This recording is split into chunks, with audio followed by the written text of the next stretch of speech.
Hello good morning class. आज हम पढ़ेंगे सेकंड टॉपिक यूनिट 2 में।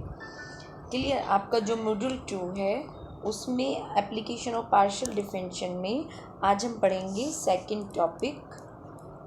अगर हम इस टॉपिक की बात करें, आज हमें ये पढ़ना है। सेकंड टॉपिक है आपका, एक मिनट क्लास।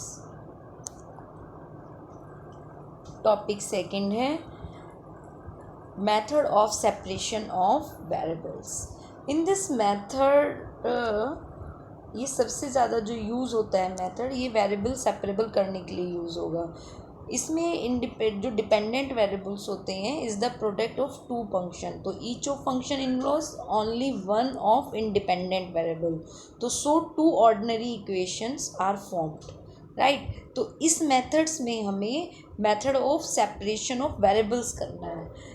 क्लियर। अब वो क्वेश्चंस के थ्रू देखिए कि आपकी यहाँ पर dependent variable is the product of two function, each of which involves only one of the independent variable. So two ordinary function differential equation are formed. जैसे कि अगर मैं क्वेश्चंस की बात करूँ तो बच्चा अप्लाई करना है method of separation variables techniques, find the solution. ये हमें क्वेश्चन दे दिया गया 3us plus 2uy equal to 0। Understood है पहले से कि del u upon del u x, आप यू एक्स को जो लिखते आए हैं वो del u upon del x लिखा, और del u upon del y को del u upon del y लिखा।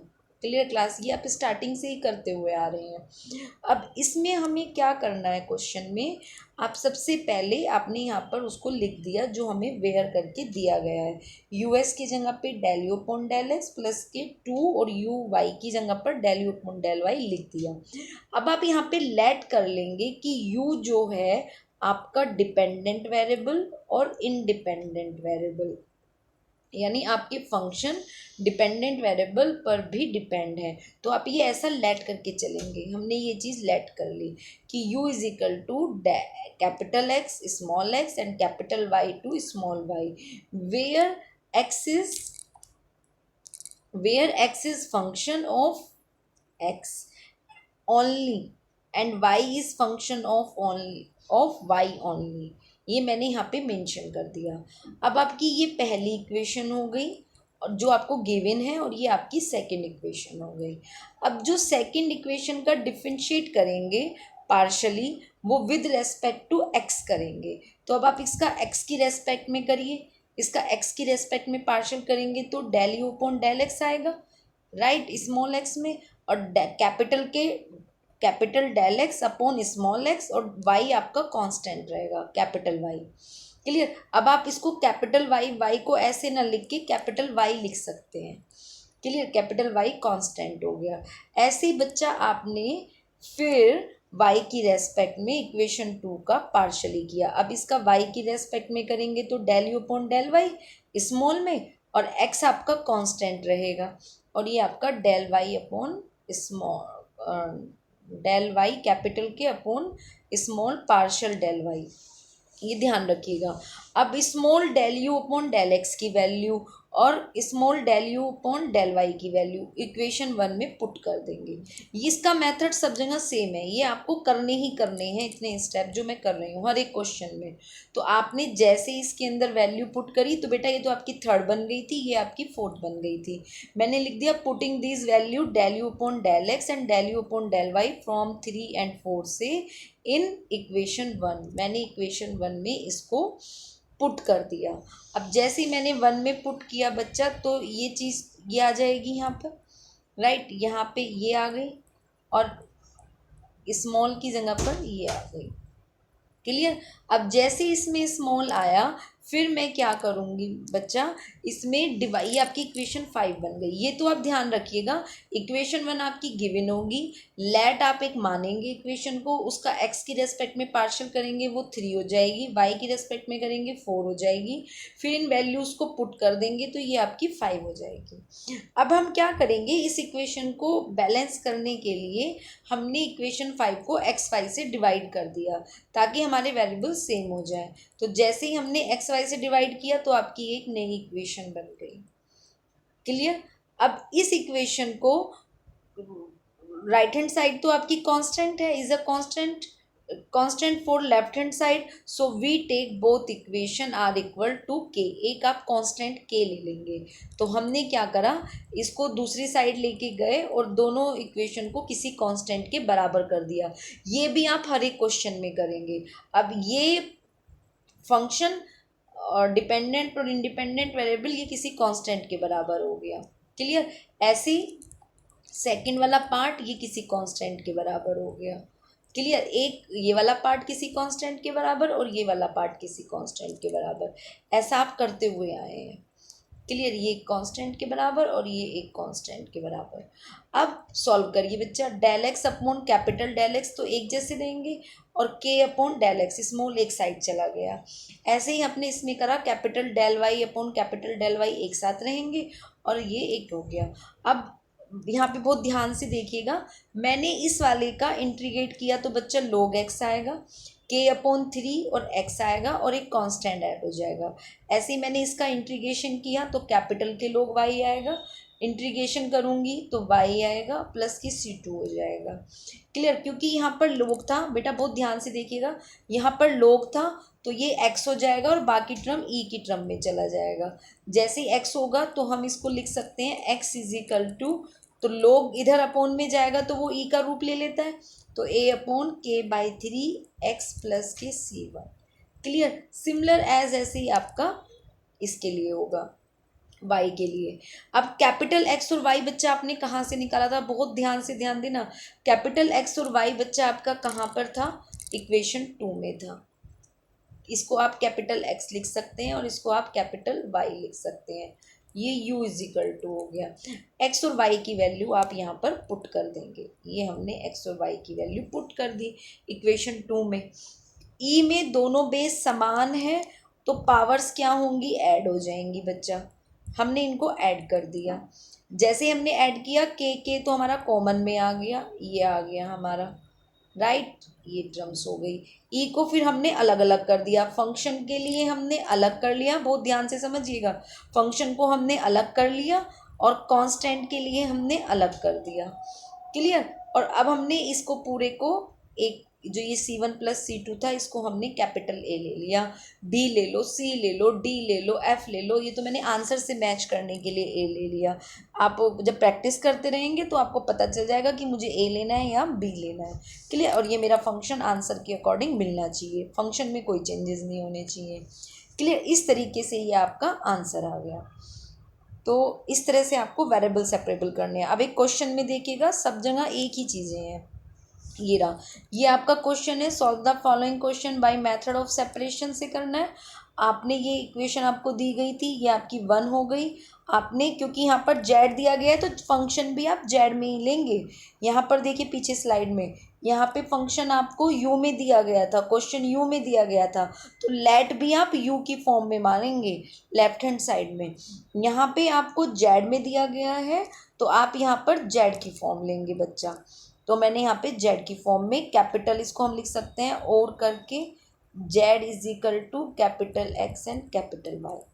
क्लियर। अब इसका एक्स की रेस्पेक्ट में पार्शियल कर लीजिए और वाई की रेस्पेक्ट में कर लीजिए। तो मैंने यहाँ पे लिख भी दिया, मैंने इसका एक्स की रेस्पेक्ट में करा तो ये आ गया। फिर इस, क्योंकि मुझे क्वेश्चन में डबल डिफरेंशिएट चाहिए बच्चा, तो मैंने इसका डबल डिफरेंशिएट किया। क्लियर। फिर ऐसे मैंने y की रेस्पेक्ट में इक्वेशन 2 का पार्शियल किया तो ये आ गया। फिर मुझे यहाँ पे चाहिए नहीं तो ज़रूरत नहीं है, उतना मैं छोड़ दूंगी y की रेस्पेक्ट में, क्योंकि del z upon del y चाहिए मेरे पास है, del z by del x चाहिए है, डबल चाहिए था तो मैंने इसका डबल डिफरेंशिएट कर दिया। क्लियर। अब उसके बाद मैंने इन सारी वैल्यूज़ को इक्वेशन 1 में पुट कर दिया। यहाँ पे मैंने पुट कर दिया। जैसे ही मैंने पुट किया, ये थोड़ा स्लाइड हल्की है बच्चा, इसको थोड़ा ध्यान से देखिएगा। मैंने जैसे ही पुट किया तो मैंने डिवाइड कर दिया एक्स वाई से। जैसे मैंने डिवाइड करा एक्स वाई से तो ये मेरा रूप बन गया पूरी इक्वेशन का। क्लियर। अब जैसे इक्वेशन का रूप बना मैंने उसे किसी कांस्टेंट के बराबर कर दिया, एक उसका कांस्टेंट के ले लिया। अब ये वाला पार्ट के बराबर और ये वाला पार्ट एक के बराबर। वाई वाला पूरे एक्स वाला वेरिएबल एक के बराबर ले लिया और ये पूरा वाला एक के बराबर। बच्चा अब यहाँ पे ध्यान से देखिए, del square del z upon d x square minus k 2 dx x, ये एक्स आपका कॉमन आ रहा था, एक मिनट इसको इरेज कर लूँ, ये एक्स आपका कॉमन आ रहा है, ये दूसरी साइड चला जाएगा कॉमन लेके। अब जैसे ही कॉमन आएगा आप इसको लिख सकते हैं डी स्क्वायर, क्योंकि d square z upon del d x square, d square x upon d x square को आप क्या लिख सकते हैं, डी स्क्वायर एक्स लिख सकते हैं या नहीं लिख सकते, तो मैंने इसको ऐसे ही लिख दिया। और D x upon d x को क्या लिख सकते हैं, डी एक्स को क्या लिख सकते हैं, स्मॉल डी लिख सकते हैं नहीं लिख सकते, तो हमने इसको 2d लिख दिया। और के एक्स एक साथ लेके आ जाएंगे, डी एक्स लिख सकते हैं, तो ये हो जाएगा आपका डी स्क्वायर एक्स माइनस के डी एक्स एंड माइनस के एक्स इक्वल टू 0। क्लियर, ये मैंने लिख लिया, यानी ये मेरा आ गई पूरी इक्वेशन। अब इसमें आप ऑक्सिलरी निकाल लीजिए पहले वाले चैप्टर से, यूनिट 1 से। इसके फैक्टर नहीं होंगे, श्रीधराचार्य लगा दीजिए, क्योंकि 2 रूट्स आपके अलग अलग आए हैं, तो ये वाला पार्ट चल रहा है, एक पॉजिटिव आएगा एक नेगेटिव आएगा। अब इस वाले पार्ट पे ध्यान दीजिए, आपने ये कांस्टेंट के बराबर किया, डी वाई अपॉन ये डी ले लिया, वाई आपका ये वाई इधर चला गया प्लस के वाई, आप small d y upon small d y को क्या लिख सकते हैं बच्चा, हम कैपिटल के डी वाई लिख सकते हैं नहीं लिख सकते, तो हमने डी वाई लिया और वाई आपका कॉमन आ गया। इसमें भी आपने ऑक्सिलरी निकाल लिया बेटा, एम प्लस के करके, डी की जगह एम पुट करके, तो m is equal to minus k हो गया। क्लियर, तो इसमें एक ही कांस्टेंट, एक ही आया कोई कांस्टेंट। क्लियर, तो अब यहाँ पे पहले 2 लगा लीजिए, पहले इसकी ऑक्सिलरी बनाइए, फिर जो नेक्स्ट कांस्टेंट आएगा वो इसमें ऐड करिएगा। तो अभी पहले आप इसके वाला पार्ट देखिए, ये वाला, इसमें हमने ऑक्सिलरी बनाया, तो ये बना x C1 e⁻1 plus root k plus 1x m1x plus k C2 e⁻1 minus के m1x, ये तो आपका ऑक्सिलरी बना। ये x की फॉर्म में आएगा क्योंकि क्वेश्चन आपका x की फॉर्म में था। क्लियर, और PI इसमें आपका 0 है, तो CF प्लस PI करके जो कंप्लीट सोल्यूशन बनेगा वो x की फॉर्म में बनेगा। ये आपका ऑक्सिलरी निकल गया। अब C1 C2 2 कांस्टेंट आ गए बच्चा, तो अब आपका जो C3 आएगा नेक्स्ट कांस्टेंट वो यहाँ पर आ जाएगा।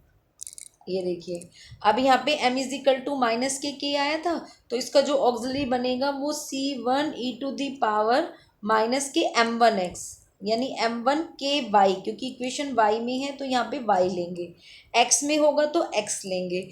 अब चूंकि कंप्लीट सोल्यूशन जो बनेगा CF प्लस PI, तो CF तो आपका ये रहा और PI बच्चा आपकी क्या थी, 0 था, वो क्वेश्चन में ही गिवन है। और ये कंप्लीट सोल्यूशन किस में जाएगा, कैपिटल वाई में जाएगा। तो ये आपका x का आ गया और वो आपका y का आ गया, पीछे जो स्लाइड में गया है। देन x और कैपिटल y की वैल्यू को, जो ये 3 और 4 बनी है, इनको आप 2 में पुट कर देंगे, तो आपकी 2 इक्वेशन कहाँ पर थी बच्चा, 2 इक्वेशन ये रही 2 इक्वेशन। तो यहाँ पर x और y की जैसे ही आपने वैल्यू पुट करी तो ये आपका ये आंसर आ गया। और एक्स वाई इंटू में है तो इंटू लेंगे, यहाँ पर कभी प्लस का निशान लगा दो, क्योंकि कैपिटल एक्स और वाई में है ना जेड इज इक्वल टू, तो आप ध्यान दीजिए अब जेड में चली हैं चीज़ें, इसको बोलते हैं वेरिएबल एंड सेपरेबल। ऐसे ही अब ये क्वेश्चन करना है method of separation of variable से, यहाँ पर आपको बाउंड्री कंडीशन दे दी है, तो अभी ये आपकी वेयर करके बाउंड्री कंडीशन दी गई है, आप इसे अभी नहीं देखेंगे, पहले आप इस क्वेश्चन को वेरिएबल सेपरेबल करिए ऊपर वाले पार्ट्स को। तो आपने क्या करा, क्वेश्चन को देखते हुए आपने वेरिएबल सेपरेबल किया। वेरिएबल सेपरेबल जैसे किया, del u upon del x is equal to 2 del u upon del t, क्योंकि क्वेश्चन आपका यू की फॉर्म में है तो आपने यू की फॉर्म में ले लिया। Del x del t dot t में है तो टी ले लेंगे, वाई में होगा तो वाई लेंगे। वेयर आपके जो फंक्शन है वो एक्स और टी ओनली टी, मैंने ये लिख दिया। फिर मैंने इसको पुटिंग द वैल्यूज इक्वेशन 1 में यहाँ से वैल्यूज निकाल ली, जैसे जैसे हम पार्शल करते हैं बच्चा, 1 मिनट, इसका हमने एक्स की रेस्पेक्ट में पार्शल कर लिया और इसका हमने टी की रेस्पेक्ट में पार्शल कर लिया। इन सबको वैल्यूज़ को निकाल के बच्चा हमने इन्हें इसके अंदर डिवाइड कर दिया एक्स वाई से, डिवाइड करने के बाद फिर हमने ये सभी वैल्यूज़ पुट कर दी यहाँ पर। क्लियर, यहाँ पे ये हमने पुट कर दी। पहले हमने इसका एक्स की रेस्पेक्ट में पार्शल किया, फिर हमने इसका टी की रेस्पेक्ट में किया, राइट। ये हमारा 2 3 जो भी बना, पहले तो हमारे पास गिवन थी, फिर से देख लीजिए। पहले हमारे पास क्वेश्चन गिवन है, सेकंड हमने मानी है, थर्ड हमने इसका del u upon del t की रेस्पेक्ट, एक्स की रेस्पेक्ट में पार्शल करेंगे, और फिर del u upon del t में। ये आपकी थर्ड हो जाएगी, ये आपकी फोर हो जाएगी। मैंने डायरेक्ट पुट कर दिया। फिर थर्ड और फोर्थ की वैल्यूज़ को आप इक्वेशन 1 में पुट कर दोगे। जैसे 1 में पुट कर दोगे बच्चा, तो उसका पुट करने के बाद फिर आप यहाँ पे डिवाइड कर दोगे एक्स टी से। तो जैसे आपने एक्स टी से डिवाइड किया, उसे किसी कांस्टेंट के बराबर कर दोगे। सी ले लो, के ले लो, कुछ भी ले लो। फिर एक कांस्टेंट तो ये इसके बराबर हो गया, और ये एक कांस्टेंट इसके बराबर हो गया, एक ये कांस्टेंट इसके बराबर हो गया सी के। फिर मैंने ये वही काम करा, जैसे 1/del x है, इस x को मैं इधर ले गई, D x upon small D x को मैं कैपिटल के डी एक्स लिख सकती हूँ, माइनस के डी एक्स। एक्स मैंने कॉमन ले लिया, मैंने इसमें ऑक्सिलरी निकाल लिया। अब ऑक्सिलरी में दिक्कत आनी नहीं चाहिए आप लोगों को, ठीक। मैंने ये यहाँ पर ऑक्सिलरी निकाल लिया, m = c आया। क्लियर, एक ऑक्सिलरी ये निकला। अब दूसरे वाले में देखिए, इधर दूसरा कांस्टेंट ये था 2/t dt/t, ये वाला कांस्टेंट था। फिर मैंने दूसरा कांस्टेंट ये ले लिया। अब जैसे दूसरा कांस्टेंट लिया, इसमें भी आप t को कॉमन लेके इसका पार्शियल बना देंगे, ये साफ साफ दिखाई दे रहा है।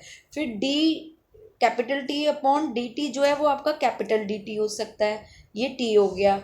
d की जगह m पुट करेंगे तो ये आपका टी नहीं लेते ऑक्सिलरी में, ये ध्यान रखिएगा। इक्वेशन टी की फॉर्म में आएगा, कंप्लीट सोल्यूशन टी की फॉर्म में आएगा, कंप्लीट सोल्यूशन एक्स की फॉर्म में आएगा। ऑक्सिलरी में टी नहीं आता, खाली डी की जगह एम पुट हो जाता है। इधर ये आपका ये निकल गया, इसका ऑक्सिलरी, इसका कंप्लीट सोल्यूशन एक्स में आया, इसका कंप्लीट सोल्यूशन टी में आया।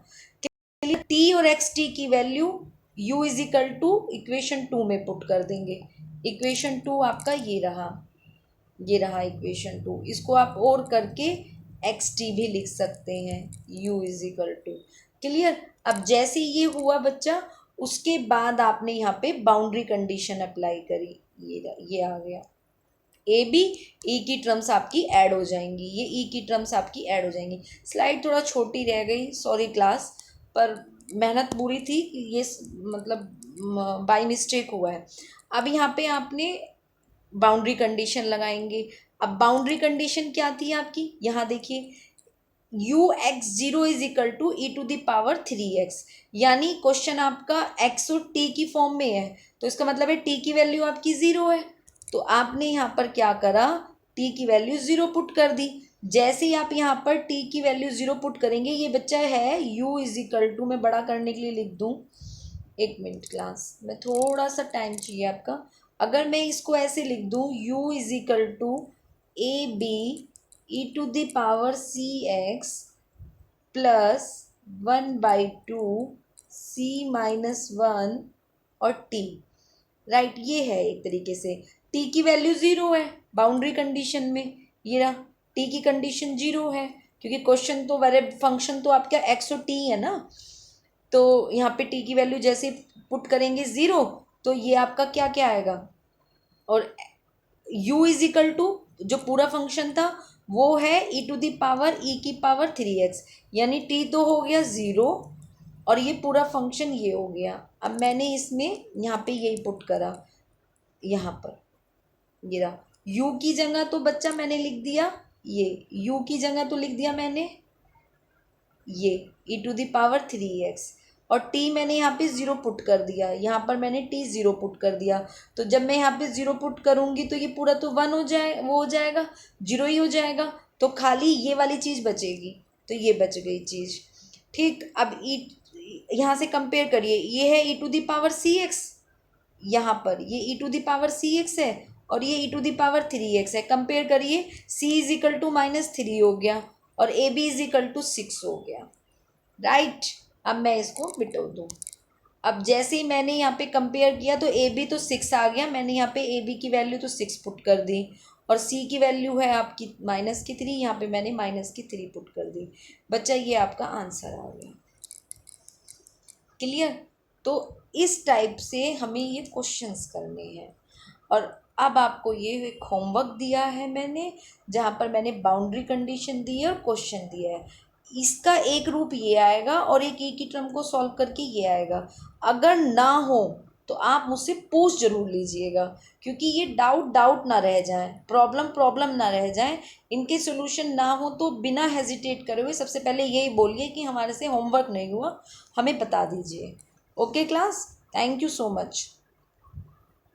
और फिर भी डाउट रहे तो पूछ लीजिएगा।